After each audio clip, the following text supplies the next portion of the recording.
Welcome to the third part of the tutorial series. In this tutorial, our main focus will be to make the shaders for the car.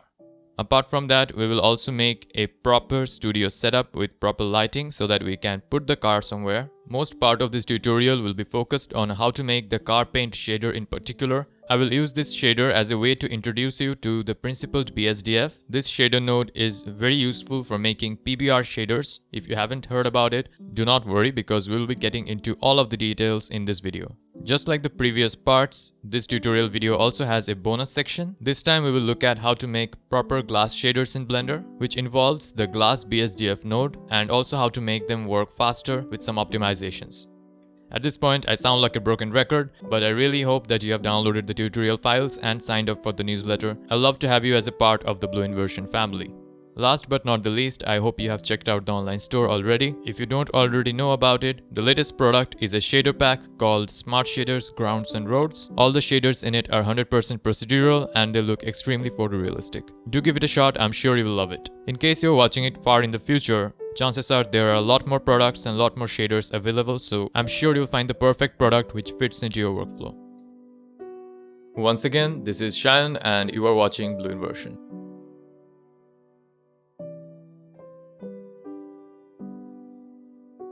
Now that we are done modeling the car, we can get into the shaders. But before that, I like to make a basic studio setup with a backdrop, light source and the camera. That helps me choose the correct settings when making the shaders because it's dependent on the lighting. So I get an idea of how the final render will look from the get. So let us start working.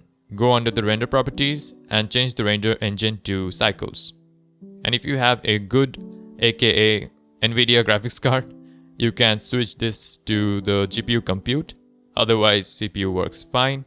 If you press Z on the keyboard while you're in the viewport, you have this pie menu pop up. Switch to rendered view. And as you can see, there are no light sources and things are barely visible. I will go under the world properties and you can see this is the world settings right now with a plain color. So I will click on this drop down, switch to environment texture, click on open, and under HDRIs I have a folder maintained here on my PC. These are HDRI images from HDRI Heaven. You can download them for free. That's a really great resource. So let us choose one quickly. And this is how the HDRI works. You can change the strength from here. But I will actually undo everything and go back to the original settings because I do not like having an HDRI for this particular render. I want to keep it really dark and have some controlled sources of light in order to give it a studio kind of vibe. But if I was going for a environment scene, maybe an outdoor, then definitely I'll be using HDRIs. Next, I will add a light source. So I will press Shift S and take the cursor to world origin. Now if I add a plane with Shift A, scale it up. In the rendered view, you do not really see anything. So make sure you have selected the light source and I'll go into material properties, click on new. I'll first give it a name. Let's call it light 1. Very explanatory. Under surface, I will select emission, increase the strength. That looks fine for now because this is not going to be the final light source. Just a quick preview to set up the studio system. Another thing that I like to do is I do not want to see the mesh that emits the light. So I'll go under object properties, scroll down to visibility. First uncheck camera for ray visibility. And then under viewport display, I'll display this as where. So even in the solid view, you do not really see it. You just see an outline for it. Next, I will add the backdrop. So for that, I will press Shift A, another plane, scale it up. This time, let's use the snap feature in Blender. You can click on this button on the top.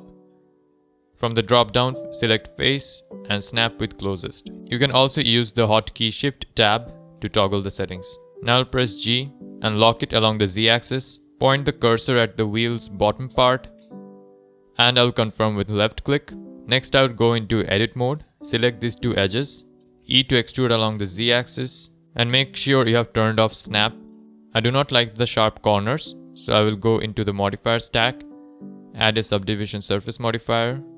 Let's add 4 levels of subdivision. Now here's a little problem here. The car is penetrating into the backdrop because of the subdivision surface modifier. So in order to fix that, I'm going to edit mode, face select mode, select this bottom face, press I to inset, and that should fix it. While it also keeps kind of a curve so that we do not see any seams from the camera view. I will add smooth shading to it. Now we are left with one thing that is called the camera. In the viewport, try to frame the car. Next, make sure you have some camera in your scene. I do have it under props. I just had it hidden, so I will make it visible. Otherwise, you can always press Shift A and then select a camera. Now press Ctrl Alt 0 from the numpad. That would frame the view to the camera. Now talking about the camera has a few very intuitive controls. If you press Shift Accent Grave, then you will kind of have a fly navigation mode. It is actually same as in games, so you can use WASD to navigate, Q and E for up and down. And interestingly, if you press G on your keyboard, it will turn on gravity and you will keep falling forever. Unless you have some ground underneath you. So I will add some ground by stretching this further. Make sure the camera is above it. So now if I go back into the camera view, press Shift Accent Grave, press G. So now gravity is on and I'm literally standing on the backdrop. Very useful for cinematic shots. So I'll confirm here, go into the top view and bring back the backdrop to its original place.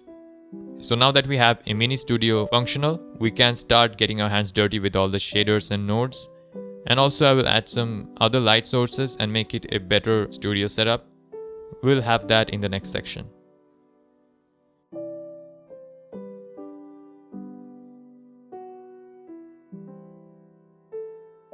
Among all the shaders that we'll be making today, I think the car paint shader will be the most important one. And we can explore a lot of ideas and most of the working of the node system in Blender.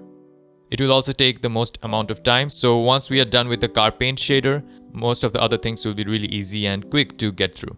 Now we will do 2 variations of the car paint shader because I have seen that most cars have this reflective, sharp gloss finish with flakes. And there are also this new trend of having matte finish on the car surface. I prefer the matte finish, but I will show you both of them so that you can pick and choose and you can do your own thing. This is where we left off. I will go into the render properties and currently you can check here that we have 32 viewport samples right now. So it stops at 32 samples in the viewport. That makes it noisy around the shadows especially.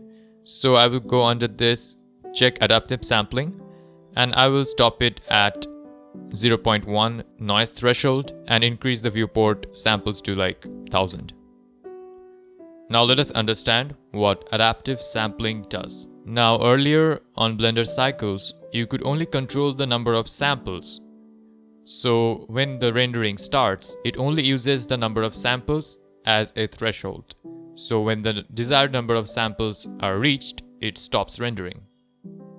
But recently, the new update has the adaptive sampling checkbox, which enables noise threshold. So now along with the samples, you can also specify the noise threshold that will be used during the rendering. Now we have 2 parameters. So Blender stops the rendering when either one of them have reached their threshold. So sometimes Blender might reach the set number of samples first and then the noise is ignored. Or sometimes the noise threshold is reached first, then the samples are ignored and the render stops. So this will save you a lot of time and also it will lead to cleaner renders.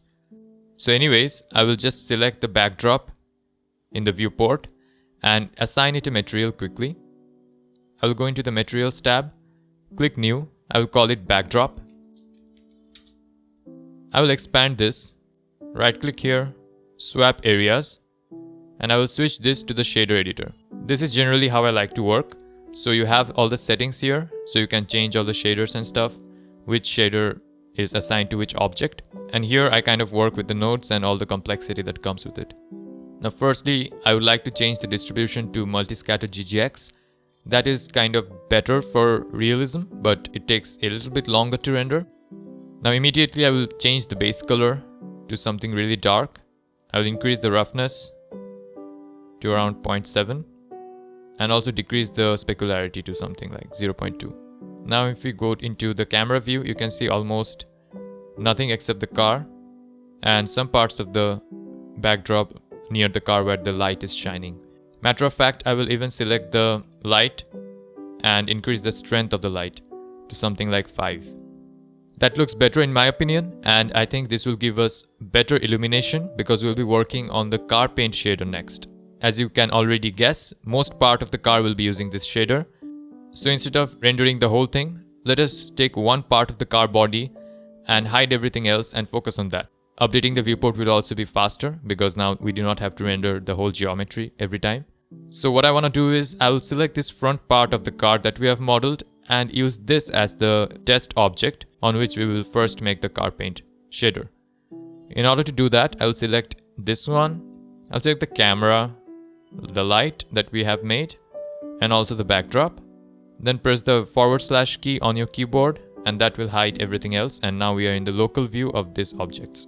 Now if we render, you can see that we only have this one object in the scene. I'll get rid of the overlays. I will also get rid of this gizmo and other things. So it's a clean viewport now and we have access to this one object here. I'm expanding this part because the car paint shader will be using more nodes and it might get a little bit complicated. So make sure you have selected this and I'll click new. Right away I will call it the car paint shader. Now you can focus on the principled BSDF. The principled BSDF is, as you can see, has a lot of settings. While it's good to have a total understanding of the thing, but I do not believe in boring you with all the settings that we do not need right now. So let's do one thing. I will hide all the settings that we are not going to use. So I'll press Shift A and right now I will just add any node which has an output. Let's use the value node. So I'm just using this to hide the things that we do not need. So let's use this and plug it into the settings that we will be using. So we'll be using the base color. Right now I will set this to solid mode because we do not need rendering right now. We'll be using base color as I said. Then I'll be using metallic, the specular value, the roughness, and also clear coat. Lastly, clear coat roughness. I will also set this to multi-scattered GGX because we're going for photorealistic renders, of course. You just select this principled BSDF while all this is plugged in. Then press Ctrl H and that will hide everything that was not plugged in. Now you can get rid of the value node by pressing X. So right now it looks really simple and that's how it should be. So let's start working now. I will change the base color to something like blue. I'm not a huge fan of bright saturated colors most of the time, especially for something like car design, because I really like the color scheme going on in the preview render that you have seen, like the black finish to the car body and in contrast to the glowing headlights and other stuff like that, which is blue. So we'll go back to that, but let's understand the car paint shader first using colors. So let's deal with this one by one. We have already discussed this. This is for subsurface scattering method, which we do not have for any shaders in this whole tutorial, so we will not bother with that. Now the metallic slider. This is something important. You can categorize everything into these two broad categories, dielectrics and metals. Our shader is a dielectric because the metallic slider is set to 0. Now if you set this to 1, then now it recognizes as metallic. It used to be very complicated, but ever since this principled BSDF has been introduced in Blender, this slider is enough to differentiate between them. So you just set that to 1 and we will have a metallic shader. Specular, let's keep it this way. It is the amount of reflection that is happening. So you will see a subtle change, especially when you have metallic set. The difference is really subtle. We'll come back to that later. Right now 0.5 is fine. So the roughness slider is really easy to understand. A 0 roughness gives you sharp reflection. Otherwise pretty much like a diffuse shader. I'll set it to something like 0.3.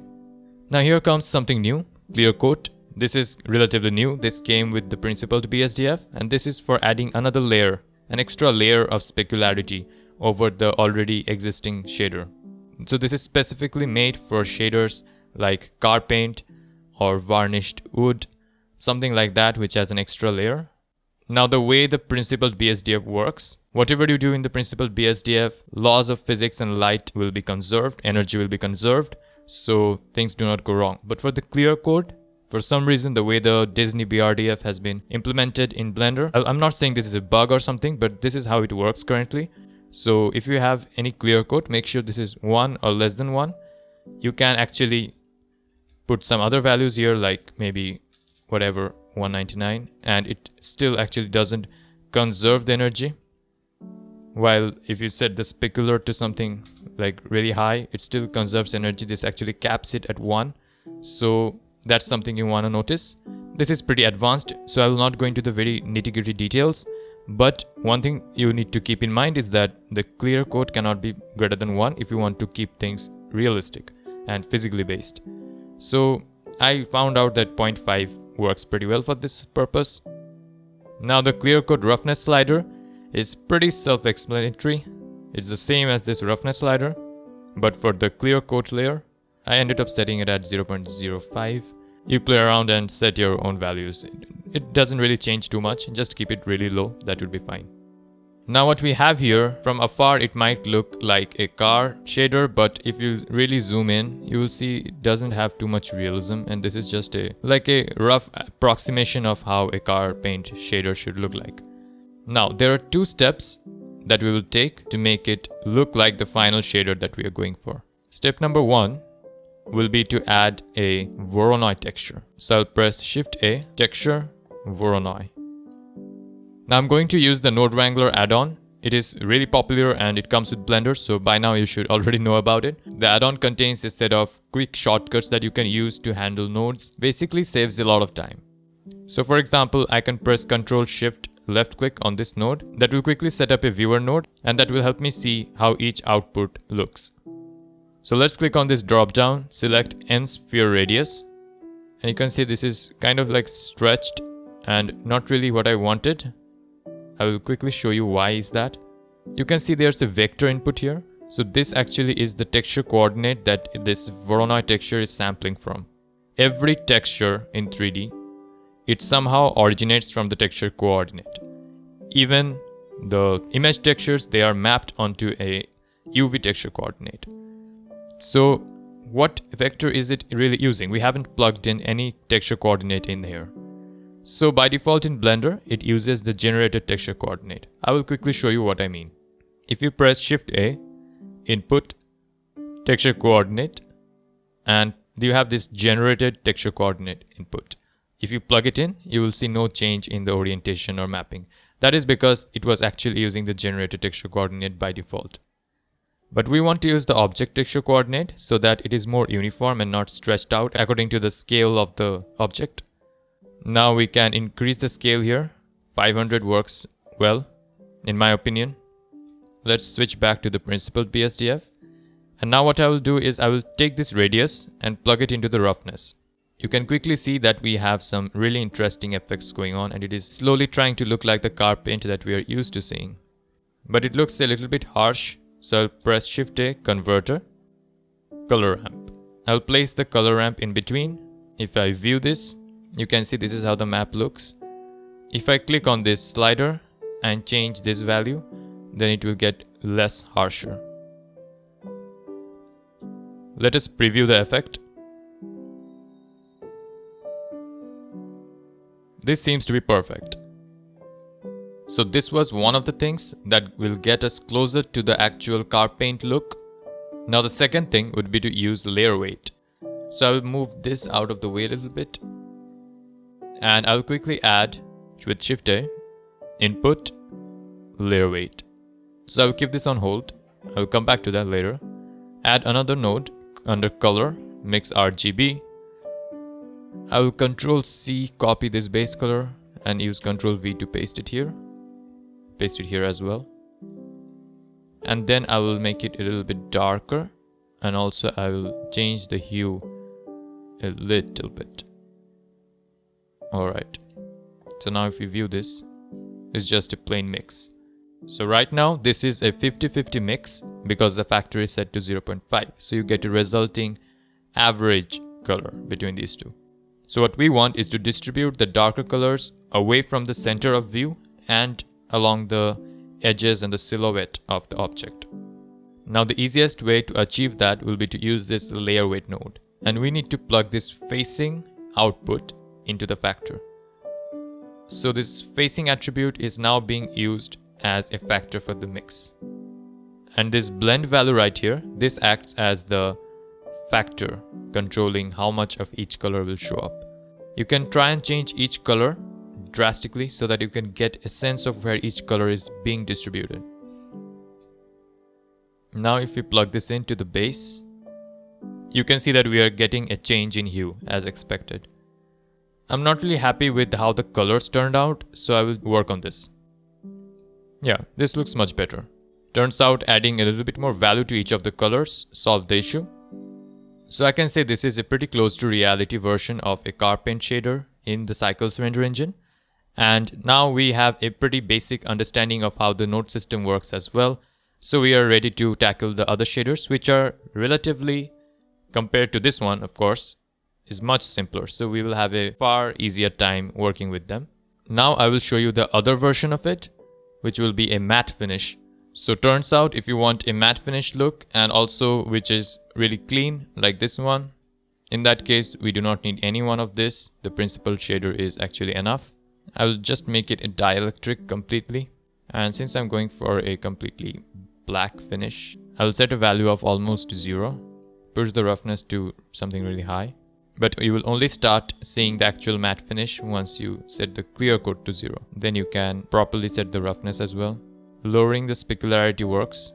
Now I have good things to say about both of the looks. They have their place in different lighting and different rendering situations. But I'm a little bit more biased towards the matte finish for some reason. And I will just say that's a matter of taste. So let's keep moving on. I will actually keep the previous version. So I will just plug this back in. I'll press / again. And that will unhide everything else that we hid before making the car paint shader. Now if I switch into the rendered view, you can see that this part of the car has the car paint shader applied. Now we need to apply it to the other parts as well, so I will just select them. Now there are more nuances. There are some smaller parts which do not have the car paint shader or have a slight variation of it. There is rubber and some metal here and there. But for now, let us select the bigger objects which definitely have car paint. Now you can see that this part of the car is in yellow and the rest of the selection is in orange. As you might have guessed, the yellow selection is the active selection, which turns out to be the one which has the car paint shader right now.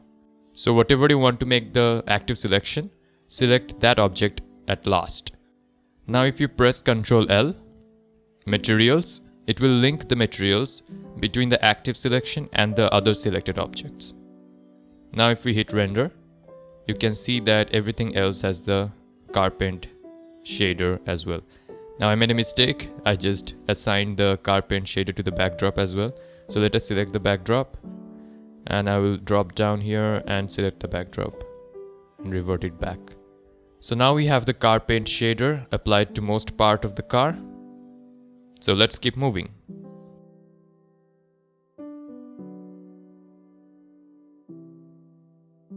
Now that we are done with the most important shader in this whole tutorial, I'm going to make some changes to the lights and this will be the final changes and then we'll start working with the other shaders.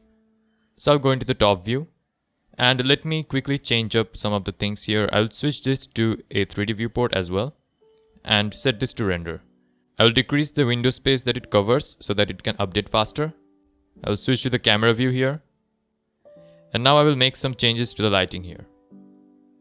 While the top light is fine, I would like to expand it. So I will go into the edit view.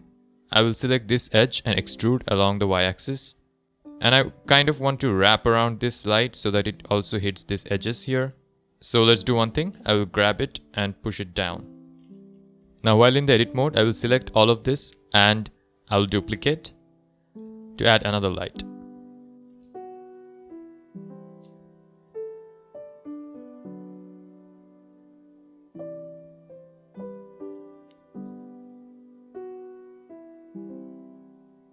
Duplicate this light source as well.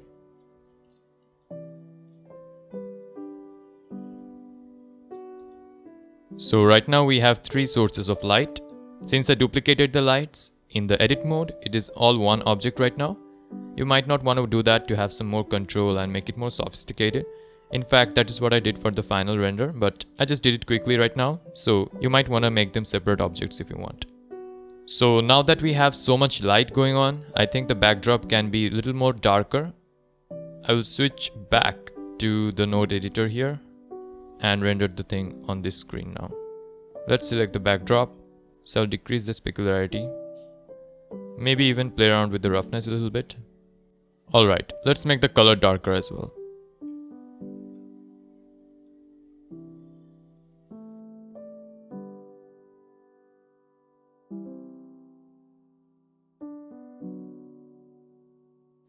I will switch to the outliner here and we'll be working on the wheels next. We will not be able to work on the instances of the wheel we have created here because for obvious reasons those are instances. So we have to enter the hide source collection and we have to actually enable that. So we will start with the wheel object, that is the rim, the spokes and the disc, all made up of metal, and then we will move on into the tire for the rubber shader.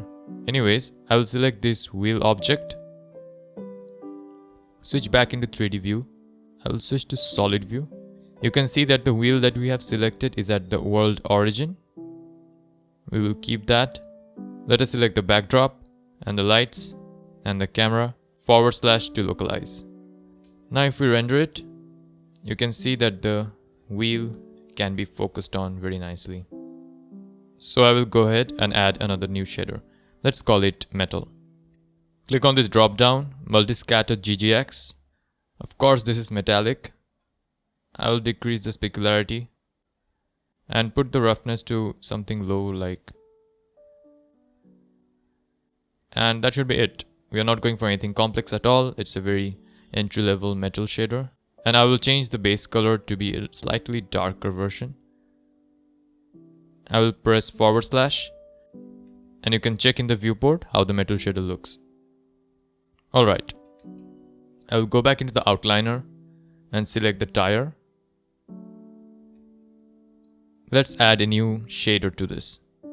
I will call this rubber. This will be similar. This will just not be a metallic shader. Other than that, specularity will be a little bit lower. Roughness looks fine to me. Now you can add some subsurface scattering to it. First I'll change the base color of course to make it dark. Now you can add some subsurface scattering to it. In that case, make sure that you copy the color to the subsurface color. And also change this to random walk. That is much more realistic. So you have to increase this slider right here. And the radius is currently set to RGB, so the R is more. So this is more like a skin color for the subsurface. We do not want that. So enter something like 0.1. Make sure everything is equal for the RGB channels. But the wheels were not a very huge part of my animations and the intro preview renders that you saw.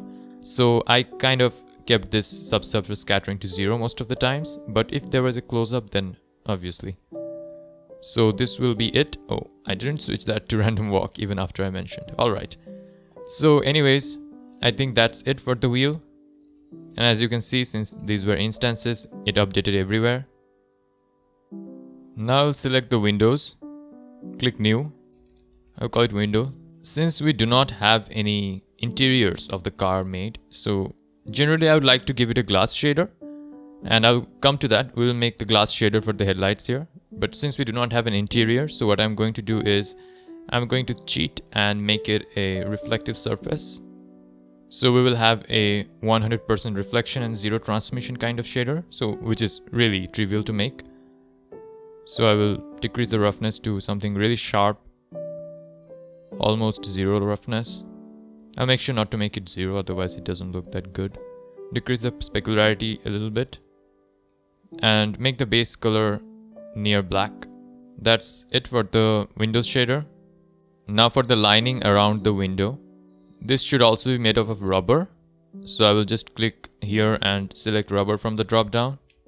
Alright guys, the roof of the car should be made up of glass according to the Tesla S model reference photos. Now since we're making this blue version of the car, I think the roof having a different color or any different shader doesn't really look nice. It looks nice for the black version that you saw in the preview animation. So if it was me, I would have left it out. But I'll be making it anyway, just for the demo. But there's no interior here, so making it of glass will be pointless. So I'll be using the window shader that we have made instead. So go ahead, select the object. Select these faces. And you can actually add another slot here by pressing this plus icon. And I will use the window shader here. Now if you're in the rendered view, clicking assign when this is selected will assign a different material to that part of the object. So let's quickly select some objects and add the emission shader to them. For example, the headlights. So make sure you have selected this object. Click new. I will call it emission. And we can actually get rid of the principled BSDF now and add another shader called emission. Let's pick the color of the car itself. A strength of 3 works well in my opinion. I will go ahead and add it to the other parts as well. So you have already seen the preview animations and you might have noticed I added something stylized. That is, I selected this base of the car and added some lights along the rim and the bottom of this. This obviously has no practical implications, I guess. It won't be necessary, but I just wanted to add it. So if you want to do the same, just select these edges right here. Once you have done that, you can click on this new slot and from the drop down, you can select emission. Then click assign. If you render this, this is what you get. Next, I will select the metal grid here and from the drop down, add the metal shader. Now, if you look closely, since we have such low amount of light in our scene, also the individual elements of this grid, it's constituted of very thin pieces of mesh. So lighting them up is difficult, especially when we have such low roughness. So what I will do is, I will click on this number next to the shader name. That will create a copy of this, which is independent of the original shader. And then we can make changes to this shader without affecting the original one. So increasing the roughness by a little bit helps illuminate the metal grid while also keeping the metalness intact. And let's change the name to metal grid in case we face some confusion later on. Let us focus on the headlights now. This is the mesh which will have the glass shader because this is sitting on top of everything. So first I will hide this and select the interior of this headlight. I'll click on the drop down and give it the metal shader. I'll also select this whatever headlight kind of thing and also give that the metal shader. So ideally what I will do is I would like to select the front part of this emitter bulb kind of thing and add some emission there as well. But I've seen since there will be a glass sheet over it, it makes the render very noisy. So hardly we are able to see inside the headlights, so I skipped that. But if you're doing some headlight close-ups, then sure, add that to it.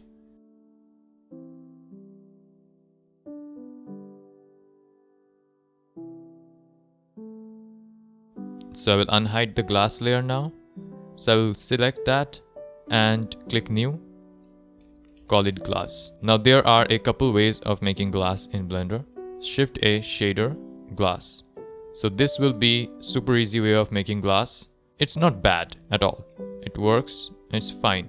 But what happens is it's noisy most of the time and it takes a lot of time to render. So for such reasons, we have come up with many different workarounds to make it work faster and noise-free. So firstly, let us make it more realistic. I will change this to multi-scattered GGX. Add a slight amount of roughness to it. Now let's start working on optimizing. One way to do that is to add another shader called the transparent BSDF, another one called the mix node. Plug this one into it. So this is one optimization. This slider right here, it changes between transparent to glass. So keeping it in between serves the purpose most of the time. Now if you want to add a little bit more realism to this hack, one step will be to add a light path node. So this is getting a little bit advanced, but stay with me, I will try to explain.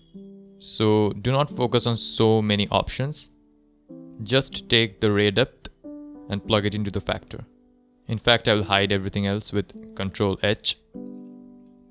So using this as the factor directly is not going to help. We need to add a math node here. So if you press Shift A, Converter, Math, and pass it through this math node, set this to greater than. Now you can see that there's a threshold here. I will set this to 3. So what is Blender doing right now? It is keeping a track of the number of the light bounce using rear depth. Now it is checking whether this number of bounces is greater than 3. So if it is not greater than 3, which means for the first 3 bounces, it will be using this glass BSDF. Now, as soon as we enter the 4th light bounce, it quickly switches to the transparent BSDF. Now, I can explain this at a lot more depth, but for now, since this is a beginner's tutorial, let us stay to this. Just use this setup, and the lower values tend to optimize more at the cost of realism, of course.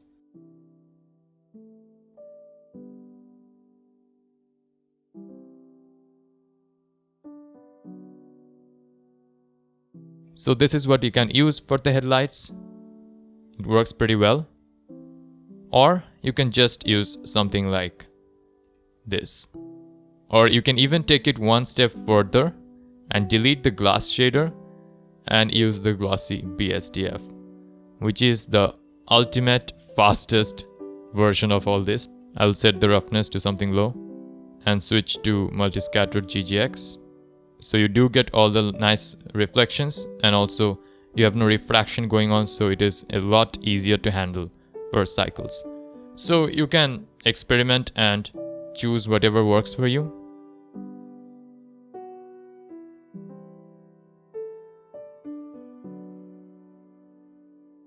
Now we are done with making all the different shaders.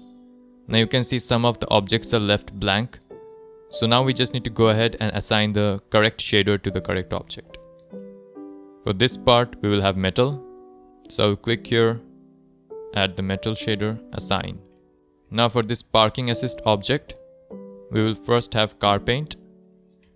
But for this part of the object, we will have to add another slot and add the emission shader to this part and assign. And for this too, we will add another slot, metal, assign. Let's not forget about the rear view mirror, car paint, and for the mirror, new slot, window, assign. The window shader works like a mirror here because the roughness is very close to 0, so you can use it. For the handles, I ended up using the metal shader, car paint, except for the ring surrounding it. For that, we will have emission. I will make another slight change to the lighting because right now I just noticed that this part of the car is not receiving that much light. So I will go ahead and change that.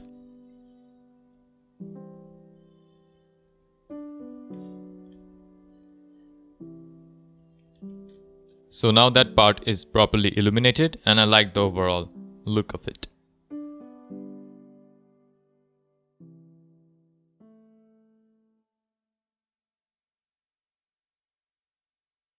Alright guys, now we can render this scene. I will press function 12 on the keyboard to render it out. So let's switch to the rendering workspace, and here we have the final finished render. On the side panel, click on render properties, and then you have the color management tab at the bottom. So everything else is set here. I do not really use it so much, but for this one option, that is look. Currently it is set to none, but I tend to have a medium contrast or a medium high contrast look, and I think the medium high contrast looks better, and it also exposes a lot of noise that we have. It makes it harsher. So to get rid of noise, there are a lot of options. So one of the ways, as we have already discussed, is the adaptive sampling. So you can set the noise threshold here and set the render samples to something really high, and it will cap the rendering at the noise threshold. So that is one of the ways to render faster while also having a relatively noise-free image. Another option would be to use denoising. So if you click on the layer properties, you can see there's a denoising tab at the end, and this is Blender internal denoising, which is not very good in my opinion for the final render. So I'm not going to use that. Instead, we have another denoising option. So for that, we have to switch to the compositing workspace. So this is the compositing workspace, and here we have another node editor. These are not shader nodes. This can be used to kind of post-process the rendered image. So this is bitmap based. Press Ctrl-Shift-Click. As usual, you get a viewer node set up and you can see the preview in the background. If you cannot see this, then make sure you have this backdrop button enabled. I will go into full screen. You can use V or Alt V to alter the zoom. So if you press Shift A, Filter, Denoise, you get this denoise node. As you can see, it does something, but it's not very good at it because we have missing information for the normal and the albedo. There's a reason for that. You just need to go back, and under the layer properties, you can check denoising data, and that will expose all these outputs here, which we can use and plug it into this normal and albedo. Now currently these have no data at all. So these are empty outputs. This is because we have already rendered it out and Blender has not generated data for it. So now that we have checked the denoise data checkbox, we have to re-render the whole thing. So I will press function 12 again. So now it has finished rendering and it looks much better because it has all this new data that it can use. Anyways, now I want you to notice something. Although the floor, the metal and other emission kind of shaders, these things are denoised pretty nicely. But we are facing an issue here. We had the car paint shader. We had the flakes. Now the denoiser thinks that was noise, while we wanted to keep the flakes. For situations like this, I use what is called a crypto matte, and it's available in Blender now. You can scroll down here under the layer properties and you see crypto matte. So click on material. So what this does is that you can see some new outputs pop up here, 0, 1 and 2. So what crypto matte does is that it exposes the material's data to the compositor so that you can identify, pick and choose the materials. So in this way, we can exclude the car paint material from being denoised. So as usual, we have to render again because these sockets are not yet populated with any data. So I have rendered once again. So I'll press Shift A. Now crypto matte has matte in its name, so we can find it here. Crypto matte. Here we go. So the interface is pretty user friendly. You can see that we have names for each of these input sockets and we have matching names here. So I will plug them into the respective places. Also the image here. Now let's see what the crypto matte has got. When you click on image, you will see nothing pops up on the matte, but on the pick you can see that we have some colors going on. Now this might be a little bit confusing at first, but stay with me, it will be very clear very soon. Now we can use this pick feature along with all these add and remove options to pick and choose which shaders we want to isolate. So if you use the add eyedropper, you just need to click on the material that you want to add. So if I click on this color, because this represents the car paint, you will see some random number here, do not worry about that. But if we now switch to image, you will see that Blender has intelligently picked up all the parts of the render which has car paint visible. Now that we have isolated the car paint shader, we can stick this on top of the denoised image. So it will give us a final result which will look like the car paint shader has not been denoised. In order to do that, we will press Shift A, Color, Alpha over, put the denoise in the first input and the crypto matte in the second, and click on Convert Pre-Multiply. That will make sure that the image didn't get brighter in the process of using the alpha over node and things are consistent. So we have done it correctly. So you can see if I zoom in, the floor is denoised but not the car paint shader. Now you can say that the Carpent shader should also be denoised because it is looking noisy right now. But that is because I have used 128 samples, so that is really low. I will use something like 500 or even 1000 samples. So at that rate, it will look consistent with the other parts. Now I will move these aside and add a final touch to the image. Press Shift A, Filter, Glare. Place it in there. Now you can select what kind of effect you want. I liked fog glow, of course high quality. Now the mix value here, it is a little bit confusing, but if you look at the tooltip that comes up, it says that -1 is the original image, 0 is an exact 50-50 mix, and 1 is only the processed image. In that case, 0 means a equal balance of both. I will actually keep that. Now the threshold here, it means that pixels which are brighter than this, only that will get this glow effect. A threshold of 1.3 worked well for me. And size is pretty self-explanatory. I will decrease that to 7. Now you can select one node and press M to mute it. In that way you can see the before and after for it. And as a last step, make sure that you plug this image into the composite image as well, because the viewer node is only for the backdrop and the composite is for the final render. Now we can come out of this. Time for a render with some high samples. Let's use 1000 samples. And under adaptive sampling, I will set the noise threshold to 0.01. Now let's render. Hit function 12 on your keyboard and let us switch to rendering. So this is it. We have got the final render out. And now we are only left with the animation, which we will do in the next part. Hey, you're already done with 3 of the 4 videos that make this course. And that's awesome. Just keep going and make sure you finish it.